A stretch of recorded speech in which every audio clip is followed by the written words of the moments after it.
ఇష్టం, కానీ అన్న తమ్ముడు అంటే అది ఒకటే రక్తం. ఒక నిమిషం కూర్చుంటే ఒడిసే గొడవే మనది, ఏమున్నది నీకు నాకు అంతటి క్రోధం.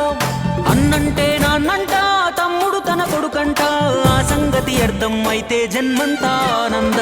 నేనున్న గర్భంలోనే ఏడాది నువ్వున్నావు తమ్ముడా,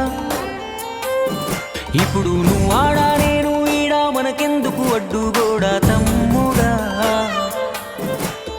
చిన్నప్పుడు నీది నాది ఒకటే ఇల్లు, ఇప్పుడు నీ ఇల్లు నా ఇల్లు అంటారే వీళ్ళు. నే తొడిగిన అంగీలాగే నీకొచ్చేది, ఇప్పుడు నీ దారి నా దారెందుకు వేరయ్యింది. నన్నెవ్వడు ఏమన్నా నీ నెత్తురు మరిగేది, ఇప్పుడెందుకు నీకు నాకు ఈ పంచాది. ఏ బంధం అయినా కలుపుకుంటే మొదలవుతాది, తోబుట్టు బంధం ఒకటే ఇంకేడా దొరకనిది.